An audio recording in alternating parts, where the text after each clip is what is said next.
ಕಾಲಿಗೆ ಚಕ್ರ ಕಟ್ಟಿಕೊಂಡು ಮನೆಯ ಕೆಲಸವನ್ನೆಲ್ಲ ನಾಜೂಕಾಗಿ ಮಾಡುತ್ತಾ ಅತ್ತಿಂದಿತ್ತ ಎತ್ತಿಂದತ್ತ ಓಡಾಡುತ್ತಿರುವ ಈ ರಾಧಾ ಮತ್ತಾರೂ ಅಲ್ಲ, ನನ್ನ ಸೊಸೆ, ನನ್ನ ಮಗಳಂತಹ ಸೊಸೆ. ಒಂದರ್ಥದಲ್ಲಿ ಮಗಳಿಗಿಂತ ಹೆಚ್ಚಿನ ಪ್ರೀತಿ ನನಗವಳ ಮೇಲೆ.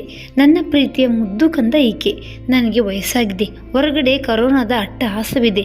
ಮನೆಗೆ ಕೆಲಸದವರಾರು ಬೇಡ, ಅವರು 4-5 ಮನೆಯ ಕೆಲಸವನ್ನ ಮಾಡ್ತಾರೆ. ಎಲ್ಲಿ ಕರೋನಾ ಇದೆಯೋ ಯಾರಿಗೂ ಗೊತ್ತು. ಮನೆಯಲ್ಲಿ ಹಿರಿಯರು ಮತ್ತು ಮಕ್ಕಳಿದ್ದಾರೆ, ಹಾಗಾಗಿ ಆ ತಾಪತ್ರಯವೇ ಬೇಡ, ಎಲ್ಲವನ್ನೂ ನಾನೇ ಮಾಡುತ್ತೇನೆ ಎಂದು ಮನೆಯ ಜವಾಬ್ದಾರಿಯ ನೊಗ ಹೊತ್ತಿದ್ದಾಳೆ. ಎದ್ದು ಓಡಾಡಲಾಗದ ನಾನೊಂದು ಈ ಮನೆಗೆ ಭಾರವಾದ ವಸ್ತು. ನನ್ನ ಹೊಟ್ಟೆಯಲ್ಲಿ ಹುಟ್ಟಿದ ಮಕ್ಕಳೆಲ್ಲರೂ ನನ್ನನ್ನು ಭೂಮಿಗೆ ಭಾರವೆಂಬಂತೆ ಕಂಡರೂ ನನ್ನ ಈ ಮುದ್ದು ಸೊಸೆ ಆಗಲ್ಲ. ಅವಳು ಯಾವ ಜನ್ಮದ ತಾಯಿಯೋ, ಯಾವ ಜನ್ಮದ ನನ್ನ ಪುಣ್ಯದ ಫಲವೋ, ಈ ಜನ್ಮದಲ್ಲಿ ನನ್ನ ಸೊಸೆಯಾಗಿ ನನಗೆ ಸಿಕ್ಕಿದ್ದಾಳೆ. ಇಷ್ಟೆಲ್ಲ ಹೇಳುವ ನನಗೆ ಮಾತು ನಿಂತು ಆಗಲೇ 2 ವರ್ಷವಾಗಿದೆ. ನನ್ನ ಕಣ್ಣಂಚಿನ ನೋವು, ಸಂತಸ, ನಾಚಿಕೆ, ಹಿಂಜರಿಕೆಯನ್ನು ಅರ್ಥೈಸಬಲ್ಲಳೆಂದರೆ ಅವಳಿಗೂ ನನಗೂ ಎಂತಹ ದೊಡ್ಡ ನಂಟಿದೆ ಎಂದು ನೀವೇ ಯೋಚಿಸಿ. ಈಗ ನನ್ನ ಕೈಲಿ ಯಾವ ಕೆಲಸವನ್ನು ಮಾಡಲಾಗದ, ಕೊನೆಯ ಪಕ್ಷ ನನ್ನ ಕೆಲಸವನ್ನು ನಾನು ಮಾಡಲಾಗದೆ ಒಂದರ್ಥದಲ್ಲಿ ಭೂಮಿಗೆ ಭಾರವಾದ ಬದುಕು. ಕೈಕಾಲು ಗಟ್ಟಿ ಇದ್ದಾಗ ಹೊಟ್ಟೆಯಲ್ಲಿ ಹುಟ್ಟಿದ ಮಕ್ಕಳು ಹಾಗೂ ಮನೆಗೆ ಸೊಸೆಯಾಗಿ ಬಂದವಳು ಪರರ ಮನೆಯ ಹೆಣ್ಣು ಎಂಬ ತಾರತಮ್ಯ ನನ್ನೊಳಗಿತ್ತು. ಆದರೆ ಹೊಟ್ಟೆಯಲ್ಲಿ ಹುಟ್ಟಿದ ಮಕ್ಕಳೇ ನನ್ನನ್ನು ನಿಕೃಷ್ಟವಾಗಿ ಕಂಡಾಗಲೂ ಈ ದೇವತೆ ನನ್ನನ್ನು ಎದೆಗಾಣಿಸಿಕೊಂಡಳಲ್ಲ ಎನ್ನುವುದೇ ನನಗೊಂದು ಯಕ್ಷ ಪ್ರಶ್ನೆ. ನಮ್ಮ ಮನೆಯಲ್ಲೊಂದು ಹೊಲಿಗೆ ಯಂತ್ರವಿದೆ. ಆ ಹೊಲಿಗೆ ಯಂತ್ರದ ಹಿಂದೆ ದೊಡ್ಡದೊಂದು ಕತೆ ಇದೆ. ಅದು ನನಗೆ ನನ್ನ ತವರಿಂದ ಸಿಕ್ಕ ಬಳುವಳಿ. ಬಹಳಷ್ಟು ಅಕ್ಕರಿಂದ ನಾನದರ ಮೇಲೆ ಕಾಳಜಿ ವಹಿಸ್ತಿದ್ದೆ. ಅದೆಷ್ಟರ ಮಟ್ಟಿಗೆ ಅಂದರೆ, ಮನೆಗೆ ಬಂದ ನನ್ನ ಸೊಸೆ ಇದೇ ರಾಧಾ ಒಮ್ಮೆ ತಿಳಿಯದೆ ಅದರ ಮೇಲೆ ಕೂತು ಹೊಲಿಗೆ ಕಲಿಯಬೇಕೆಂಬ ತುಡಿತವನ್ನು ನನ್ನ ಮುಂದೆ ಹಿಡಿದಾಗ ನಾನು ಅವಳ ಮೇಲೆ ರೇಗಿದ್ದೆ. ಅದು ನನ್ನ ತವರು ಮನೆಯ ಆಸ್ತಿ, ಅದನ್ನು ನಾನು ಮತ್ತು ನನ್ನ ಮನೆಯ ಹೆಣ್ಮಕ್ಳು ಮಾತ್ರ ಉಪಯೋಗಿಸಬೇಕು. ನಿನಗೆ ಹೊಲಿಗೆ ಕಲಿಯಲು ನನ್ನ ತವರು ಮನೆಯ ಹೊಲಿಗೆ ಯಂತ್ರವೇ ಬೇಕೇ ಎಂದು ಕಣ್ಣಿಗೆ ಕೈ ಹಾಕಿ ಕೇಳಿದ್ದೆ. ಅದೇ ಕೊನೆ. ಅದಾದ ನಂತರ ಎಂದೂ ಕೂಡ ಆಕೆ ನನ್ನ ಹೊಲಿಗೆ ಯಂತ್ರದ ಸುದ್ದಿಗೆ ಬಂದವಳೇ ಅಲ್ಲ. ಈಗ ಅದೇ ಹೊಲಿಗೆ ಯಂತ್ರ ಮನೆಯ ಒಂದು ಮೂಲೆಯಲ್ಲಿ ಕೆಲಸಕ್ಕೆ ಬಾರದೆ ಸುಮ್ಮನೆ ಕೂತಿದೆ. ಅರ್ಥಾತ್ ನನ್ನಂತೆಯೇ ಎಂದರೂ ತಪ್ಪಿಲ್ಲ ಬಿಡಿ. ನನ್ನ ಕೈಕಾಲು ಗಟ್ಟಿ ಇದ್ದಾಗ ನನ್ನ ನಾಲಿಗೆ ಕೂಡ ಹರಿತವಾಗಿತ್ತು. ಹರಿತವಾದ ನಾಲಿಗೆ ಅದೆಷ್ಟು ಬಾರಿ ನನ್ನ ಈ ಸೊಸೆ ರಾಧಾಳ ಮೇಲೆ ಹರಿಬಿಟ್ಟಿದ್ದೇನೋ ನನಗೆ ತಿಳಿದಿಲ್ಲ. ಕೆಟ್ಟ ಮೇಲೆ ಬುದ್ಧಿ ಬಂದರೆ ಏನು ತಾನೇ ಮಾಡಲಾಯಿತು. ಈಗ ದೊಡ್ಡದಾದ ನಿಟ್ಟುಸಿರೊಂದೇ ನನ್ನ ಸಂಗಾತಿ. ಈ ಘಟನೆ ನಡೆದ 1-2 ವರ್ಷದ ನಂತರ ರಾಧಾ ಒಂದು ಹೊಲಿಗೆ ಯಂತ್ರವನ್ನು ಖರೀದಿಸಿದಳು. ಹೊಲಿಗೆಯ ಬಗ್ಗೆ ಗಂಧ ಗಾಳಿ ಗೊತ್ತಿಲ್ಲದ ಹಾಗೆ ಅವಳಾಗಿಯೇ ಹೊಲಿಯುವುದನ್ನು ಕಲಿತವಳು. ನನ್ನ ಸಹಾಯ ಅವಳಿಗೆ ಬೇಡವಾಗಿತ್ತೋ ಇಲ್ಲ ನಾನು ಹೇಳಿಕೊಡುವುದಿಲ್ಲವೆಂಬ ಅವಳ ಭಾವವೋ, ಒಟ್ಟಾರೆ ಆಕೆ ನನ್ನ ಬಳಿ ಏನನ್ನೂ ಕೇಳದೆ ಕಲಿತೇ ಬಿಟ್ಟಳು. ಈಗಿನ ಕಾಲದ ಹೆಣ್ಮಕ್ಳು ತುಂಬಾ ಜಾಣಿಯರು ಮತ್ತು ಹಠವಾದಿಗಳು. ಈಗ ಅವಳ ಹೊಲಿಗೆ ಯಂತ್ರದಲ್ಲಿ ಏನೋ ಹೊಲಿಗೆ ಮಾಡುತ್ತಿರುವ ಸದ್ದು ನನ್ನ ಕಿವಿಗೆ ಬಂದಪ್ಪಳಿಸುತ್ತಿದೆ. ಆ ಹೊಲಿಗೆ ಯಂತ್ರದ ಶಬ್ದ ಕಿವಿಗೆ ಬಿದ್ದಾಗಲೆಲ್ಲ ನನಗೆ ಅದೇಕೋ ಏನೋ ಮನಸ್ಸು ಪಾಪ ಪ್ರಜ್ಞೆಯಿಂದ ಮುದುಡಿ ಹೋಗುತ್ತದೆ. ಭೂಮಿಗೆ ಭಾರವಾಗಿ ಇನ್ನೆಷ್ಟು ದಿನ ಈ ಭೂಮಿಯಲ್ಲಿ ನಾನು ನನ್ನ ಬಾಳ್ಬೇಕೋ ಏನೋ. ನಿರ್ಲಿಪ್ತಳಾಗಿ ಮನೆಯ ಸೂರನ್ನ ನೋಡುತ್ತಾ ಮಲಗಿದ್ದ ನನಗೆ ಬದುಕೆಷ್ಟು ನಶ್ವರ ಎನ್ನುವುದು ಎಳೆಯಾಗಿ ಕಣ್ಣೆದುರು ಮೂಡಿತು. ಅಂದಾಗೆ ಇಷ್ಟೆಲ್ಲ ಹೇಳುವ ನಾನು ನನ್ನ ಪರಿಚಯವನ್ನೇ ಮಾಡಿಲ್ಲ ಅಲ್ವಾ? ನಿಮಗೆ ನನ್ನ ಪರಿಚಯ ನಾನೇ ಮಾಡ್ತೀನಿ. ನನ್ನ ಮನದ ನೋವನ್ನು ಇಂದು ನಿಮ್ಮ ಮುಂದೆ ತೋಡಿಕೊಳ್ಳುವ ಆಸೆ. ಬಾಯಿ ಬಿಟ್ಟು ಹೇಳಲಾಗದ ಪರಿಸ್ಥಿತಿಯಲ್ಲಿ ನನ್ನ ಮನದ ಮಾತನ್ನು ನಿಮ್ಮ ಮುಂದೆ ಅಲೆಯಾಗಿ ತೇಲಿಬಿಡುತ್ತೇನೆ. ಆ ರೀತಿಯಾದರೂ ನಾನು ನನ್ನ ಮನದ ನೋವನ್ನು ಕಡಿಮೆ ಮಾಡ್ಕೋತೀನಿ. ನನ್ನ ಹೆಸರು ಜಾನಕಮ್ಮ. ನನ್ನ ಯಜಮಾನರು ಬಹುರಾಷ್ಟ್ರೀಯ ಕಂಪನಿಯೊಂದರಲ್ಲಿ ಕೆಲಸ ಮಾಡ್ತಿದ್ರು. ಈಗ ಅವರದ್ದು ನಿವೃತ್ತ ಜೀವನ. ನಮಗೆ 3 ಜನ ಮಕ್ಕಳು, 2 ಹೆಣ್ಣು, ಒಬ್ಬನೇ ಒಬ್ಬ ಗಂಡು ಮಗ. ಹೆಣ್ಮಕ್ಳಿಗೆಲ್ಲ ಮದುವೆಯಾಗಿ ಆಗಲೇ 20 ವರ್ಷದ ಮೇಲಾಗಿದೆ. ಮಗ ಚಿಕ್ಕವನು, ಅವನಿಗೆ ಮದುವೆಯಾಗಿ 12 ವರ್ಷವಾಗಿದೆ. ಅವನ ಹೆಂಡತಿಯೇ ಈ ರಾಧಾ. ಇವರ ಮಗಳೇ ಅಪೂರ್ವ. ನನಗೆ ಮೊದಲಿಂದನೂ ಸ್ವಲ್ಪ ಶ್ರೀಮಂತಿಕೆಯ ಅಹಂಕಾರ ಭಾವವಿತ್ತು. ನನ್ನ ತಂದೆ ಸರ್ಕಾರಿ ಶಾಲಾ ಶಿಕ್ಷಕರಾಗಿದ್ದರು. ಹೇಳಿ ಕೇಳಿ ನಮ್ಮದು ಜಮೀನ್ದಾರಿಕೆಯ ವಂಶ. ಹಾಗಾಗಿ ಎಳೆಯ ವಯಸ್ಸಿನಿಂದಲೂ ನಾನು ಸುಖವಾಗಿಯೇ ಬದುಕಿದವಳು. ನನ್ನ ಹೆಣ್ಮಕ್ಳಿಗೂ ಕೂಡ ನನ್ನಂತೆಯೇ ಸ್ವಲ್ಪ ಅಹಂಭಾವವಿದೆ. ಅವರ ಅಹಂಕಾರಕ್ಕೆ ಒಂದರ್ಥದಲ್ಲಿ ನಾನೇ ಕಾರಣವೆಂದರೂ ತಪ್ಪಿಲ್ಲ. ನೂಲಿನಂತೆ ಸೀರೆ, ತಾಯಿಯಂತೆ ಮಗಳು ಎಂಬ ಗಾದೆ ಮಾತೆ ಇದೆಯಲ್ಲ. ಮಕ್ಕಳಿಬ್ಬರನ್ನ ದೂರಿಗೆ ಮದುವೆ ಮಾಡಿಕೊಟ್ಟಿದ್ದೇವೆ. ದೊಡ್ಡ ಮಗಳು ದುಬೈಯಲ್ಲಿ ಹಾಗೂ ಚಿಕ್ಕ ಮಗಳು ಡೆಲ್ಲಿಯಲ್ಲಿದ್ದಾರೆ. ನನ್ನ ಈ ಮಗ ಅಕ್ಕಂದಿರ ಮುದ್ದಿನ ತಮ್ಮನಾಗಿ ತಂದೆ ತಾಯಿಯ ಅಣಂತಿಯಂತೆಯೇ ಬೆಳೆದವನು. ಎಲ್ಲೂ ಕೂಡ ದೊಡ್ಡವರ ಮಾತಿಗೆ ಎದುರಾಡದ ಸುಸಂಸ್ಕೃತ. ಇಂತಹ ಒಳ್ಳೆಯ ಮಗುವಿಗೆ ಒಂದೊಳ್ಳೆಯ ಹುಡುಗಿಯನ್ನ ನಾನೇ ಮುಂದೆ ನಿಂತು ಹುಡುಕಿದೆ. ದೂರದ ಸಂಬಂಧಿಕರ ಸಹಾಯದಿಂದ ತಾಯಿಲ್ಲದ ಹೆಣ್ಣೊಬ್ಬಳನ್ನ ನನ್ನ ಮನೆಗೆ ಸೊಸೆಯಾಗಿ ತಂದೆ. ತವರಿನ ಬಲ ಹೆಣ್ಣಿಗಿಲ್ಲವೆಂದಾಗ ಅತ್ತೆ ಮಾವನ ಜೊತೆ ಹೊಂದಾಣಿಕೆಯ ಬದುಕು ಸಾಗಿಸುತ್ತಾಳೆ ಎನ್ನುವುದು ನನ್ನ ಲೆಕ್ಕಾಚಾರ. ಅದರಲ್ಲೂ ಬಡವರ ಮನೆಗೆ ಹೆಣ್ಣಾಗಿದ್ರೆ ಮತ್ತಷ್ಟು ತಗ್ಗಿ ಬಗ್ಗಿ ಬದುಕನ್ನ ಕಟ್ಟಿಕೊಳ್ಳುತ್ತಾಳೆ ಎನ್ನುವುದು ನನ್ನ ಬಲವಾದ ನಂಬಿಕೆಯಾಗಿತ್ತು. ನನ್ನ ನಂಬಿಕೆ ಹುಸಿಯಾಗ್ಲಿಲ್ಲ. ಪ್ರತಿ ವಿಷಯದಲ್ಲೂ ಕೂಡ ಆಕೆ ನನ್ನ ಒಪ್ಪಿಗೆಯನ್ನ ಪಡೆಯಬೇಕಿತ್ತು. ನನ್ನ ಗಮನಕ್ಕೆ ತಾರದೆ ಆಕೆ ಹುಲ್ಲುಕಡ್ಡಿಯನ್ನು ಅಲುಗಾಡಿಸುವಂತಿಲ್ಲ ಎನ್ನುವುದು ನನ್ನ ಆಜ್ಞೆ ಆಗಿತ್ತು. ಪಾಪದ ಈ ಹೆಣ್ಣು ಎಲ್ಲದಕ್ಕೂ ಕೂಡ ತಲೆಯಾಡಿಸ್ಬಿಟ್ಟಳು. ಒಂದರ್ಥದಲ್ಲಿ ಅವಳ ಮೌನ, ಅವಳ ಸಮ್ಮತಿ, ಅವಳ ಮುಗ್ಧತೆ ನನ್ನೊಳಗೆ ಮತ್ತಷ್ಟು ದುಷ್ಟತನ ಬೆಳೆಯಲು ಕಾರಣವಾಯಿತೋ ಏನೋ. ಮದುವೆಯಾಗಿ ಮನೆಗೆ ಬಂದ ಸೊಸೆಯನ್ನ ಅತ್ತೆಯ ದೌಲತ್ತಿನಿಂದಲೇ ನಾನು ನಡೆಸಿಕೊಂಡೆ.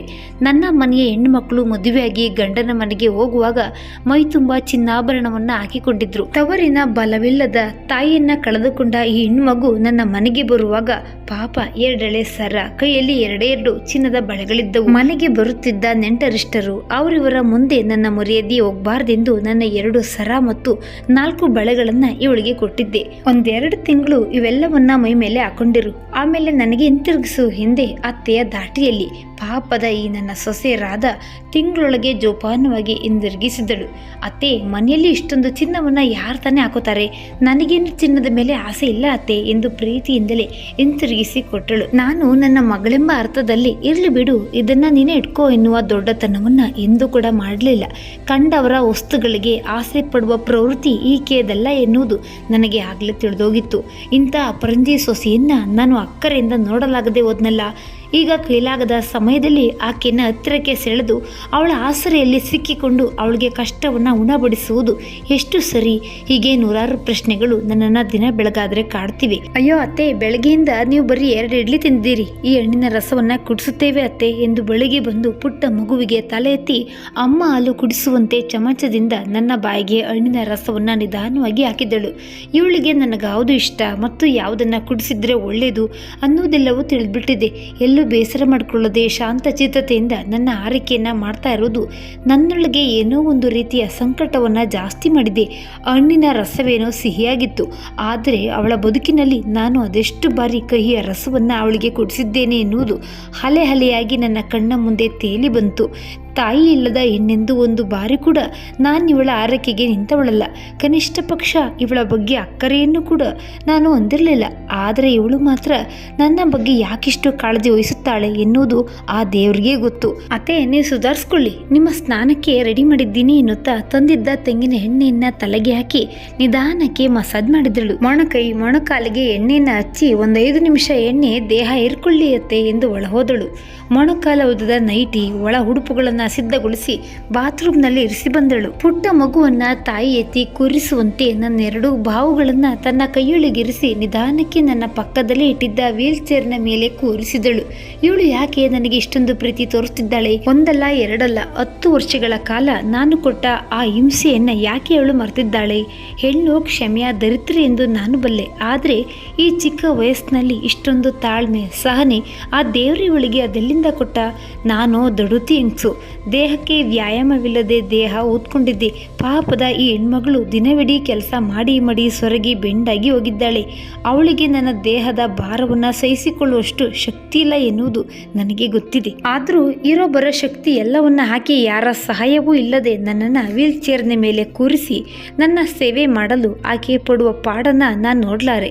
ಈಗೀಗ ನನಗೆ ನನ್ನ ಬಗ್ಗೆ ನಾಚಿಕೆ ಅನಿಸ್ತಿದೆ. ಅವಳಿಗೂ ನನ್ನ ಮೈತಿಕ್ಕಿ ತೊಳೆಯುವಾಗ ಎಲ್ಲೂ ಅಸಹ್ಯದ ಮುಖಭಾವಗಳಿಲ್ಲ.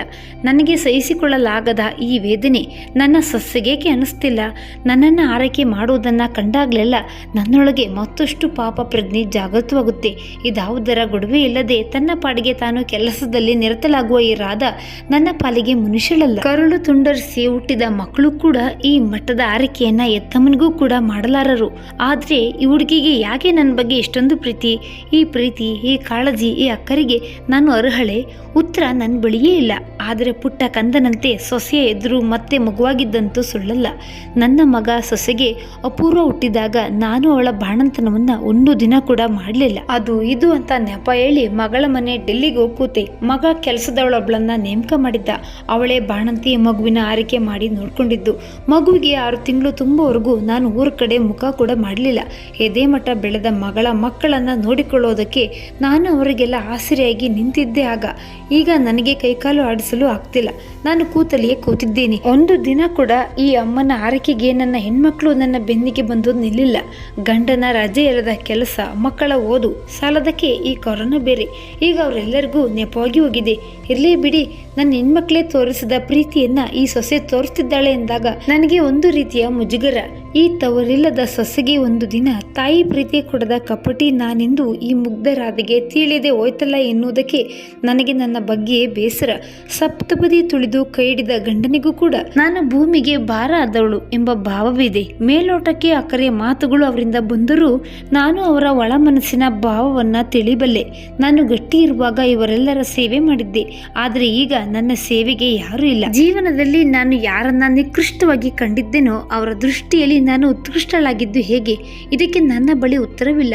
ಪ್ರಶ್ನಿಸಲು ನನಗೆ ನಾಲಿಗೆ ಬೇರೆ ಇಲ್ಲ. ಸ್ನಾನ ಮಾಡಿಸಿ ಘಮ ಘಮ ಪರಿಮಳ ಬೀರುವ ಪೌಡರನ್ನ ದೇಹದ ಭಾಗಗಳಿಗೆ ಹಚ್ಚಿ ನನಗೆ ಲಂಗೋಟಿಯಂತಹ ಬಟ್ಟೆಯೊಂದನ್ನ ಕಟ್ಟುವಾಗ್ಲಂತೂ ಈ ಭೂಮಿ ಬಾಯಿ ತೆರಿಬಾರ್ದೆ ಎಂದು ಅದೆಷ್ಟು ಬಾರಿ ದೇವರನ್ನ ಕೇಳಿದ್ದನೋ ಗೊತ್ತಿಲ್ಲ. ಬೆಡ್ಶೀಟ್, ತಲೆದಿಂಬಿನ ಕವರನ್ನೆಲ್ಲ ಬದಲಿಸಿ ವೀಲ್ ಚೇರ್ನಿಂದ ನಿಧಾನವಾಗಿ ನನ್ನನ್ನು ಹಾಸಿಗೆ ಮೇಲೆ ಮಲಗಿಸಿದ್ದಳು. ನಗು ಮೊಗದಿಂದ ಏನಾದರೂ ಬೇಕಾದರೆ ಕಾಲಿಂಗ್ ಬೆಲ್ ಒತ್ತಿ ಎಂದು ಕಣ್ ಸನ್ನೆಯಲ್ಲೇ ಹೇಳಿ ಮತ್ತೆ ತನ್ನ ಕಾಯಕಕ್ಕೆ ತೆರಳಿದಳು. ಕೈಗೆಟುಕುವ ದೂರದಲ್ಲಿಯೇ ಮಂಚಕ್ಕೆ ಸರಿ ಹೊಂದುವಂತೆ ಕಾಲಿಂಗ್ ಬೆಲ್ಲನ್ನು ಹಾಕಿಸಿ ಅದರ ಶಬ್ದ ಅಡುಗೆ ಮನೆ ಹಾಲ್ಗೆ ಕೇಳಿಸುವಂತೆ ವ್ಯವಸ್ಥೆ ಮಾಡಿದ್ದಳು. ಆ ಕಾಲಿಂಗ್ ಬೆಲ್ನ ಶಬ್ದ ನನ್ನ ಸೊಸೆಗೆ ಮಾತ್ರ ಕೇಳುತ್ತದೋ ಏನೋ. ಇಲ್ಲಿಯವರೆಗೆ ಆ ಶಬ್ದದ ಕರೆಗೆ ಹೋಗೊಟ್ಟು ಓಡಿ ಬಂದವರು ಯಾರೂ ಇಲ್ಲ. ನನ್ನ ಮಗನಾಗಲಿ ನನ್ನ ಗಂಡನಾಗಲಿ ಎಂದು ಕೂಡ ನನ್ನ ಕಾಳಜಿಗೆ ಬಂದವರಲ್ಲ. ಮೇಲ್ನೋಟಕ್ಕೆ ಪ್ರೀತಿಯನ್ನು ತೋರಿಸುತ್ತಾರೆ ಅನ್ನೋದನ್ನ ಬಿಟ್ಟರೆ ಅವರ ಪ್ರೀತಿಯೆಲ್ಲ ಬರೀ ಜೊಳ್ಳು ಎನ್ನುವುದು ನನಗೆ ಕೆಲವೇ ದಿನಗಳಲ್ಲಿ ತಿಳಿದು ಹೋಯಿತು. ನನ್ನ ಮುದ್ದು ಮೊಮ್ಮಗಳು ಮತ್ತು ನನ್ನ ಸೊಸೆಗೆ ನನ್ನ ಬಗ್ಗೆ ಅದೆಷ್ಟು ಪ್ರೀತಿ. ಜೀವನದಲ್ಲಿ ಕೈ ಕಾಲು ಚೈತನ್ಯವಿರುವಾಗ ಮಾಡಿ ಬಡಿಸಿದ್ದು, ಅಕ್ಕರೆ ತೋರಿಸಿದ್ದು ಕೇವಲ ನನ್ನ ಮಕ್ಕಳು ಮತ್ತು ಗಂಡನಿಗೆ. ಎಂದೂ ಕೂಡ ಮೊಮ್ಮಗಳ ಬಗ್ಗೆ ಆಗಲಿ ಸೊಸೆಯ ಬಗ್ಗೆ ಆಗಲಿ ತಲೆ ಕೆಡಿಸಿಕೊಂಡವಳಲ್ಲ ನಾನು. ಎಂದು ಕೂಡ ಮೊಮ್ಮಗಳನ್ನ ಪ್ರೀತಿಯಿಂದ ಮುತ್ತಿಕ್ಕಿ ಎದೆಗಾಣಿಸಿಕೊಂಡದ್ದಂತೂ ನನಗೆ ನೆನಪೇ ಇಲ್ಲ. ನನ್ನ ಬಗ್ಗೆ ನನಗೆ ನಾಚಿಕೆ ಅನಿಸ್ತಿದೆ. ವಾಕಿಂಗ್ಗೆ ಹೋದಾಗ ಎಡವಿ ಬಿದ್ದೆ ಎನ್ನುವುದು ಒಂದು ಪುಟ್ಟ ನೆಪ.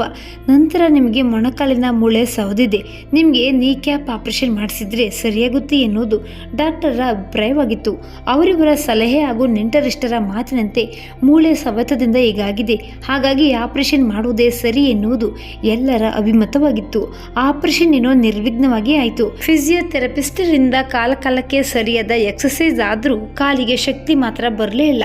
ವಯಸ್ಸಾದ ಮೇಲೆ ಈ ಆಪರೇಷನ್ ಮಾಡಿಸುವುದರಿಂದ ಅನೇಕರಿಗೆ ಆಪರೇಷನ್ ಫೇಲ್ಯೂರ್ ಆಗುತ್ತದೆ ಎಂಬುದು ಆಮೇಲೆ ಇವರೆಲ್ಲ ಹೇಳಿದ ಮಾತಾಗಿತ್ತು. ಒಟ್ಟಾರೆ ಆ ಫೇಲ್ ಆದ ಕ್ಯಾಂಡಿಡೇಟ್ ನಾನೇ ಆದೆ ನೋಡಿ. ನನ್ನ ಈ ದುರ್ವಿಧಿಗೆ ಏನನ್ಬೇಕೋ ತಿಳಿಯುತ್ತಿಲ್ಲ. ದುಬೈನಲ್ಲಿದ್ದ ಮಗಳು ಬರೀ ವಿಡಿಯೋ ಕಾಲ್ನಲ್ಲಿ ನನ್ನ ಕಷ್ಟ ಸುಖವನ್ನು ಆಲಿಸ್ತಾ ಇದ್ದಳು. ಒಂದು ಬಾರಿ ಕೂಡ ಬಂದು ನನ್ನ ನೋಡಿ ಹೋಗಲಿಲ್ಲ. ಅವಳು ಮಗಳು ಮೈನೇರಿದಾಗ ನಾನು ನಮ್ಮ ಮನೆಯಲ್ಲೇ ಮೊಮ್ಮಗಳಿಗೆ ಶಾಸ್ತ್ರ ಮಾಡಿ ನನ್ನ ಬಂಧು ಬಳಗವನ್ನು ಕರೆಸಿ ಊಟ ಹಾಕ್ಸಿದ್ದೆ. ಮೊಮ್ಮಗಳಿಗೆ ರೇಷ್ಮೆ ಸೀರೆ ನೆಕ್ಲೆಸ್ ಹಾಕಿ ಆಕೆ ಉಡಿ ತುಂಬಿಸಿದ್ದೆ. ಮಗಳ ಮಗಳು ಮೊಮ್ಮಗಳಾದ ಮೇಲೆ ಮಗನ ಮಗಳು ಕೂಡ ಮೊಮ್ಮಗಳೇ ಎನ್ನುವ ಕನಿಷ್ಠ ಪ್ರಜ್ಞೆ ಕೂಡ ನನಗಿಲ್ಲದೆ ಹೋಯಿತು. ನನ್ನ ಸೊಸೆಗೆ ಸೀಮಂತ ಶಾಸ್ತ್ರ ಕೂಡ ಮಾಡಲಿಲ್ಲ. ಆ ಸಮಯದಲ್ಲಿ ನಾನು ನನ್ನ ಎರಡನೇ ಮಗಳ ಜೊತೆಗೆ ಡೆಲ್ಲಿಯಲ್ಲಿದ್ದೆ. ಮಗನಿಗೆ ಮಗುವಾಯ್ತು ಎಂದು ತಿಳಿದಾಗ ಸಂತೋಷ ಪಡುವ ಮನಸ್ಥಿತಿಯವಳು ನಾನಾಗಿರಲಿಲ್ಲ. ಅಯ್ಯೋ, ನಿನಗೆ ಗಂಡಾಗಿದ್ದಿದ್ರೆ ನನಗೆ ಖುಷಿಯಾಗ್ತಿತ್ತು ಎಂದು ಮಗನ ಸಂತೋಷಕ್ಕೂ ಕಲ್ಲು ಹಾಕಲು ಪ್ರಯತ್ನಿಸಿದ್ದೆ. ಮಗುವಿಗೆ 6 ತಿಂಗಳಾಗೋವರೆಗೂ ಮಗುವಿನ ಮುಖವನ್ನೇ ನೋಡಿರಲಿಲ್ಲ. ಅದು ಇದು ಕುಂಟು ನೆಪ ಕಟ್ಟಲು ನನಗೆ ಹೇಳ್ಕೊಡ್ಬೇಕೆ? ಅಷ್ಟು ಜಾಣೆ ನಾನು. ಹೀಗೇನಾಯ್ತು ನೋಡಿ ನನ್ನ ಪರಿಸ್ಥಿತಿ. ತಲೆಗೆ ಹಾಕಿದ ನೀರು ಕಾಲು ಬುಡಕ್ಕೆ ಬರಲೇಬೇಕು. ಹಾಗಾಯ್ತು ನನ್ನ ಬಾಳು. ಒಂದರ್ಥದಲ್ಲಿ ಎಲ್ಲವೂ ಸೇರಿ ನನ್ನನ್ನು ಇಂದು ಈ ಸ್ಥಿತಿಗೆ ತಂದು ನಿಲ್ಲಿಸಿದೆ. ಶ್ರೀಮಂತರ ಕಾಯಿಲೆ ಎಂದು ಕರೆಸಿಕೊಳ್ಳುವ BP ಶುಗರ್ ಕೂಡ ನನ್ನನ್ನು ಬೆಂಬಿಡದೆ ಕಾಡ್ತಿತ್ತು. ಆ ಸಮಯದಲ್ಲಿ 2 ಕಾಲುಗಳನ್ನು ಊರಿ ನಡೆಯಲಾಗದೆ ಕೂತಲಿಯೇ ಕೂತು ಮೂಳೆ ಕೂಡಲೇ ಇಲ್ಲ. ನೀವು ನಡೆಯಬಹುದೆಂದು ಡಾಕ್ಟರ್ ಅದೆಷ್ಟು ಬಾರಿ ನನಗೆ ಧೈರ್ಯ ತುಂಬಿದ್ರೂ ಕಾಲು ಭಯದಿಂದ ನಡುಗಿ ಹೋಯಿತು. ಮುಂದೆ ಹೆಜ್ಜೆ ಇಡಲಾಗದೆ ನಾನು ಭಯಭೀತಳಾದೆ. ಅದೆಷ್ಟು ಬಾರಿ ಕಾಲನ್ನು ಎತ್ತಿ ಮುಂದಕ್ಕೆ ಇರಿಸಬೇಕೆಂದು ಪ್ರಯತ್ನಿಸಿದ್ರೂ ನನ್ನ ಕಾಲು ಭಯದಿಂದ ಹಿಂಜರಿತಿತ್ತು. ಅದೇ ರೂಢಿಯಾಗಿ ನಾನು ಕೊನೆಗೆ 4 ಗೋಡೆಗಳೊಳಗೆ ಬಂದಿಯಾದೆ. ನನ್ನ ದೇಹ ಮನಸ್ಸುಗಳು ಅದೇ ಮನಸ್ಥಿತಿ ಮತ್ತು ಬದುಕಿಗೆ ಒಗ್ಗಿಕೊಂಡಿತ್ತು. ಬಂದ ನೆಂಟರಿಷ್ಟರು, ಸ್ನೇಹಿತರು, ಬಂಧು ಬಳಗದ ಮುಂದೆ ಬಾಯಿ ತುಂಬ ಮಾತಾಡಿಕೊಂಡಿದ್ದ ನನ್ನ ಮಾತು ಕೂಡ ದೇವರಿಗೆ ಕೇಳಿಸ್ಲಿಲ್ವೋ ಏನೋ. ನನ್ನ ಮಾತನ್ನು ಕೂಡ ಆ ದೇವರು 6 ತಿಂಗಳ ಹಿಂದೆ ಕಸಿದುಕೊಂಡ. ಈಗ ನಾನು ಮಾತಾಡಲಾಗದೆ ಹಾಸಿಗೆಗೆ ಒಂದರ್ಥದಲ್ಲಿ ಅಂಟಿಕೊಂಡ್ಬಿಟ್ಟೆ. ಪ್ರಕೃತಿಯ ಕರೆಗೂ ಕೂಡ ಕೂಡ ದೇಹ ಸ್ಪಂದಿಸದೇ ಇದ್ದಾಗ ನಾನು ಮತ್ತಷ್ಟು ಕುಗ್ಗಿ ಹೋದೆ. ಅಲ್ಲಿಯವರೆಗೆ ನನ್ನ ಮಕ್ಕಳೇ ನನ್ನ ಬದುಕು, ಅವರೇ ನನ್ನ ಬದುಕಿನ ದಾರಿದೀಪವೆಂದು ಎಣಿಸಿಕೊಂಡಿದ್ದ ನನಗೆ ಸತ್ಯದ ದರ್ಶನವಾಯಿತು. ಅದು ಇದು ಕೆಲಸದ ನೆಪ ಒಡ್ಡಿ ನನ್ನಿಂದ ದೂರವೇ ಉಳಿದುಬಿಟ್ರು. ಹಾಗೆಲ್ಲ ನನ್ನ ಸಹಾಯಕ್ಕೆ ನಿಂತು ನನ್ನ ಸೇವೆಗೆ ಮುಂದಾದವಳು ಈ ನನ್ನ ಸೊಸೆ ರಾಧ. ಅದೇಕೋ ಏನೋ ನನಗೆ ಈಗೀಗ ಹೊಲಿಗೆ ಯಂತ್ರದ ಸದ್ದು ಕೇಳಿದೊಡನೆ ಪಾಪ ಪ್ರಜ್ಞೆ ಕಾಡ್ತಿತ್ತು. ನನ್ನ ಮಗನಿಗೆ ಮದುವೆಯಾದ ಹೊಸತು, ಮಗನ ಹೆಂಡತಿಯಾಗಿ ಮನೆಗೆ ಬಂದ ನನ್ನ ಸೊಸೆಗೆ ಹೊಲಿಗೆಯನ್ನು ಕಲಿಯುವ ತವಕವಿತ್ತು. ತಾಯಿ ಇಲ್ಲದ ಹೆಣ್ಣನ್ನೇ ನಾನು ನನ್ನ ಮಗನಿಗೆ ತಂದುಕೊಂಡ ಉದ್ದೇಶವೆಂದರೆ ಅವಳಿಗೆ ತವರಿನ ವ್ಯಾಮೋಹ ಇರಬಾರ್ದೆಂದು. ತವರಿನಲ್ಲೂ ಕೂಡ ಹೊಲಿಗೆ ಯಂತ್ರವನ್ನ ಕಾಣದ ನನ್ನ ಸೊಸೆ ಒಂದೆರಡು ಬಾರಿ ನನ್ನ ಬಳಿ ನನಗೂ ಹೊಲಿಗೆಯನ್ನ ಹೇಳಿಕೊಡಿ ಅತ್ತೆ ಎಂದು ಬಾಯಿ ಬಿಟ್ಟು ಕೇಳಿದ್ದಳು. ನಾನು ಊರಿನಲ್ಲಿ ಯಾರಿಗೂ ಬಾರದ ವಿದ್ಯೆಯೊಂದು ನನಗೆ ಬರುತ್ತದೆ ಎಂಬ ಅಹಂಭಾವದಿಂದ ಸೊಸೆಯ ಆಸೆಗೆ ಕಲ್ಲು ಹಾಕಿದೆ. ನೀನೆಂದೂ ಕೂಡ ನನ್ನ ಹೊಲಿಗೆ ಯಂತ್ರವನ್ನ ಮುಟ್ಬೇಡ, ಅದು ನನ್ನಮ್ಮ ನನಗೆ ಕೊಟ್ಟ ತವರಿನ ಉಡುಗೊರೆ ಎಂದು ಕಣ್ಣಿಗೆ ಕೈ ಹಾಕಿ ಮಾತಾಡಿದ್ದೆ. ಅದೇ ಕೊನೆ. ಮುಂದೆಂದೂ ಕೂಡ ರಾಧ ನನ್ನ ಬಳಿ ಹೊಲಿಗೆ ಯಂತ್ರ ಹಾಗೂ ಹೊಲಿಗೆಯ ಬಗ್ಗೆ ಮಾತಾಡಿದ್ದೇ ಇಲ್ಲ. ಆದರೆ ಇಂದು ಅದೇ ನನ್ನ ಸೊಸೆ ಅವಳೇ ಒಂದು ಹೊಲಿಗೆ ಯಂತ್ರವನ್ನು ಖರೀದಿಸಿ ಅದರಲ್ಲಿ ನನಗೆ ಲಂಗೋಟಿ ಹೊಲಿಯುತ್ತಿದ್ದಾಳೆ ಎಂದಾಗ ನನಗಾದ ನೋವು ಹೇಳುತ್ತಿರದು. ಬಾಯಿ ಬಿಟ್ಟು ಹೇಳಲಾಗದ ವೇದನೆಯಿಂದ ನನ್ನ ಮತ್ತಷ್ಟು ಸಣ್ಣವಳನ್ನಾಗಿ ಮಾಡಿದೆ. ಕುಸುಬಲಕ್ಕಿ ಗಂಜಿಗೆ ಮಜ್ಜಿಗೆ ಬೆರೆಸಿ ಕುಡಿಸಲು ಬಂದ ರಾಧಾಳ ಬಳಿ ಕಣ್ ಸನ್ನೆಯಲ್ಲೇ ಹೇಳಿದೆ, ನನಗೆ ಹೊಟ್ಟೆ ಹಸಿಯುತ್ತಿಲ್ಲ, ನನಗೇನು ಕೂಡ ಬೇಡವೆಂದು. ನನ್ನ ಮನದ ನೋವನ್ನೆಲ್ಲ ಅರಿತವಳಂತೆ, ಹಾಗಂದ್ರೆ ಹೇಗತ್ತೆ, ಬೆಳಗ್ಗೆಯಿಂದ ನೀವೇನು ತಿಂದಿದ್ದೀರಿ ಅಂತ ನಿಮಗೆ ಹೊಟ್ಟೆ ಹಸಿಯುತ್ತಿಲ್ಲ, ನೀವು ಹೊಟ್ಟೆ ತುಂಬ ತಿಂದರೆ ತಾನೇ ಶಕ್ತಿ ಬರೋದು. ಈಗ ನೀವು ನನ್ನ ಮಾತನ್ನು ಕೇಳಬೇಕು, ಹೊಟ್ಟೆ ತುಂಬ ತಿಂದರೆ ಮಾತ್ರ ನಿದ್ದೆ ಬರುತ್ತದೆ ಎಂದು ಬೇಡ ಬೇಡ ಎಂದರು ಬಲವಂತವಾಗಿ ಗಂಜಿ ಕುಡಿಸಿ ನಗು ಮೊಗದಲ್ಲೇ ಹೋದಳು. ಅಯ್ಯೋ ವಿಧಿಯೇ, ನನಗೆ ನಿದ್ದೆ ಬರುವುದಾದರೂ ಹೇಗೆ? ಮನದೊಳಗೆ ನೂರಾರು ಯೋಚನೆಗಳಿರುವಾಗ ಮರೆತು ಮಲಗಲು ಸಾಧ್ಯವೇ? ನನ್ನ ಕೈಕಾಲು ಗಟ್ಟಿ ಇದ್ದಾಗ ಮಕ್ಕಳನ್ನ ಬೆಳೆಸಿಕೊಟ್ಟು ದೊಡ್ಡವರನ್ನಾಗಿ ಮಾಡಿದೆ. ನನ್ನ ಮಕ್ಕಳು, ಅದರಲ್ಲೂ ನನ್ನ ಮಗಳೆಂಬ ಮಮಕಾರ ನನ್ನಲ್ಲಿ ತುಂಬಿ ತುಳುಕ್ತಿತ್ತು.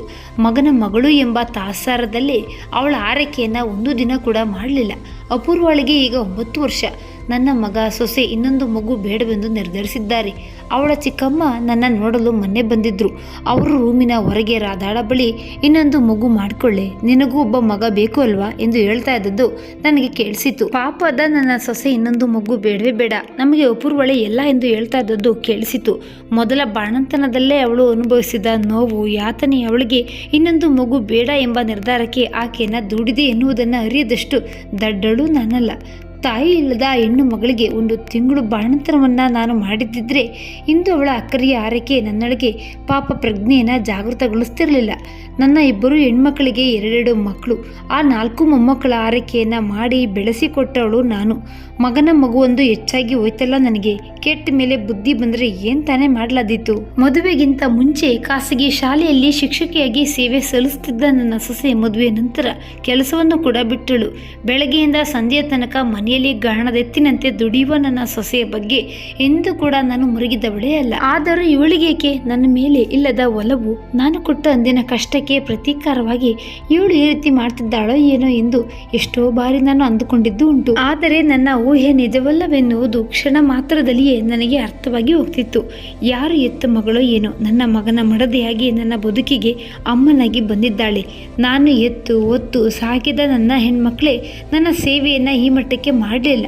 ಕೈ ಹಿಡಿದ ಗಂಡ ಕೂಡ ಎಷ್ಟೋ ಬಾರಿ ಅಸಡ್ಡೆಯ ಮುಖ ಮಾಡಿದ್ದನ್ನು ನಾನು ನೋಡಿದ್ದೆ. ಕೈಕಾಲು ಆಡೋರಿಗೆ ಎಲ್ಲರಿಗೂ ಕೂಡ ನಾನೆಂದರೆ ಪ್ರಾಣ. ಆದರೀಗ ಅಮಾನ್ಯಗೊಂಡ ನಾಣ್ಯದಂತಾಯ್ತು ನನ್ನ ಬಾಳು. ಇಂತಹ ಪರಿಸ್ಥಿತಿಯಲ್ಲೂ ನನ್ನ ದೊಡ್ಡ ಮಗಳು ನನ್ನ ಬಳಿಗೆ ಬಂದು 15 ದಿನ ಸೇವೆಗಾಗಿ ನಿಲ್ಲಿಲ್ಲ. ದಿಲ್ಲಿಯಲ್ಲಿರುವ ನನ್ನ ಮಗಳಿಗೂ ಕೂಡ ನನ್ನ ಬಗ್ಗೆ ಪ್ರೀತಿಯ ಅಂತಃಕರಣ ಮೂಡದೆ ಹೋಯಿತು. ಆದರೆ ಈಕೆ ಮಾತ್ರ ಈ ಹಿಂದೆ ಎಷ್ಟು ನನ್ನನ್ನು ಪ್ರೀತಿಸ್ತಾ ಇದ್ದಳು ಅಷ್ಟೇ ಪ್ರೀತಿಯನ್ನು ತೋರಿಸ್ತಿದ್ದಾಳೆ. ಎಷ್ಟೋ ಮನೆಗಳಲ್ಲಿ ತವರನ್ನು ಬಿಟ್ಟು ಬಂದ ಸೊಸೆಗೆ ಅತ್ತೆ ತಾಯಿ ಸ್ಥಾನವನ್ನು ತುಂಬುತ್ತಾಳೆ. ಇನ್ನೂ ಅನೇಕ ಮನೆಗಳಲ್ಲಿ ತಾಯಿ ಇಲ್ಲದ ಸೊಸೆಗೆ ಅತ್ತೆ ತಾಯಿ ಆಗಿಬಿಡ್ತಾರೆ. ಇನ್ನೂ ಅನೇಕ ಮನೆಗಳಲ್ಲಿ ಮಗನ ಹೆಂಡತಿಯನ್ನು ಮಗಳಂತೆ ಪ್ರೀತಿಸಿ ಅತ್ತೆಯೇ ಅಮ್ಮನಾಗಿ ಅಕ್ಕರಿಂದ ನೋಡ್ಕೋತಾರೆ. ಆದರೆ ನಮ್ಮ ಮನೆಯ ವಿಷಯದಲ್ಲಿ ಇದು ಬೇರೆಯೇ ಆಗಿದೆ. ತಾಯಿ ಇಲ್ಲದ ಹೆಣ್ಣೊಬ್ಬಳು ಮನೆಗೆ ಸೊಸೆಯಾಗಿ ಬಂದು ಅತ್ತೆಯ ಪಾಲಿಗೆ ತಾಯಿಯಾಗಿ ಮಾತೃ ಪ್ರೇಮವನ್ನು ಮೆರೆದಿದ್ದಾಳೆ. ಮನಸ್ಸು ಕೂಗಿ ಕೂಗಿ ಹೇಳ್ತಿತ್ತು, ಅವಳನ್ನು ಒಮ್ಮೆ ಕೇಳು, ನೀನೇಕೆ ನನ್ನ ಮೇಲೆ ಇಷ್ಟೊಂದು ಅಕ್ಕರೆಯನ್ನು ತೋರಿಸ್ತಿದ್ದೀಯಾ ಎಂದು. ಆದರೆ ಆ ದೇವರು ನನ್ನ ನಾಲಿಗೆಯನ್ನು ಕಿತ್ಕೊಂಡಿದ್ದಾನಲ್ಲ, ಹೇಗೆ ಹೇಗೆ ಕೇಳುವುದು? ನನಗರಿವಿಲ್ಲದೆ ನನ್ನ ಕಣ್ಣಾಲಿಗಳು ತುಂಬಿ ಬಂತು. ಒಂದೇ ಸಮನೆ ನೀರು ಹರಿಯುತ್ತಿತ್ತು. ಅಯ್ಯೋ, ಹೊಟ್ಟೆಯಲ್ಲಿ ಅಸಾಧ್ಯ ನೋವು. ಪಾಪ, ದಿನಕ್ಕೆ ಅದೆಷ್ಟು ಬಾರಿ ನನಗರಿವಿಲ್ಲದೆ ಪ್ರಕೃತಿದತ್ತ ಕ್ರಿಯೆ ನಡೆದು ಬಿಡುತ್ತದೆ. ನಾನೇ ಹೇಳಿದೆ ನನಗೆ ಈ ಗಂಜಿ ಊಟ ಬೇಡವೆಂದು. ಅಯ್ಯೋ ಪಾಪದ ರಾಧಾಳಿಗೆ ಮತ್ತಷ್ಟು ಕೆಲಸವಾಯಿತು ನನ್ನಿಂದ ಎಂದು ಮನ ನೋಯುತ್ತಿತ್ತು. ನನ್ನ ಮನದ ಮಾತನ್ನ ಅರಿತವಳಂತೆ, ನನ್ನ ಸಂಕಟವನ್ನೆಲ್ಲ ತಿಳಿದವಳಂತೆ ಧಾವಿಸಿ ಬಂದಳು. ಯಾಕಮ್ಮ ಮುಖ ಸಪ್ಪಗೆ ಮಾಡ್ಕೊಂಡಿದ್ದೀರಿ ಎಂದು ಹತ್ತಿರಕ್ಕೆ ಬಂದವಳು ನನ್ನ ಕಣ್ಣಲ್ಲಿ ತುಂಬಿ ಬಂದದ್ದನ್ನ ಕಂಡು, ಅಯ್ಯೋ ಅಮ್ಮ, ಅಳ್ತಿದ್ದೀರಾ ಯಾಕೆ ಎಂದು ಪ್ರಶ್ನಿಸಿದಳು. ಅವಳ ಪ್ರಶ್ನೆಗೆ ಉತ್ತರ ಕೊಡಲು ನನ್ನ ಬಳಿ ಮಾತುಗಳಿರಲಿಲ್ಲ. ನನ್ನ ಲಂಗೋಟಿಯನ್ನು ಬದಲಿಸಿ ಮತ್ತೆ ನಿಧಾನಕ್ಕೆ ನನ್ನನ್ನು ಮೇಲೆ ಕೆತ್ತಿ ಹಾಸಿದ ಬಟ್ಟೆಯನ್ನು ಶುಭ್ರಗೊಳಿಸಿ ಪುಟ್ಟ ಮಗುವಿನ ಆರೈಕೆ ಮಾಡಿದಂತೆ ಮತ್ತೆ ಹೊಸ ಲಂಗೋಟಿಯನ್ನು ತೊಡಿಸಿದಾಗ್ಲಂತೂ ನನ್ನ ಕರುಳು ಕಿತ್ತು ಬಂತು.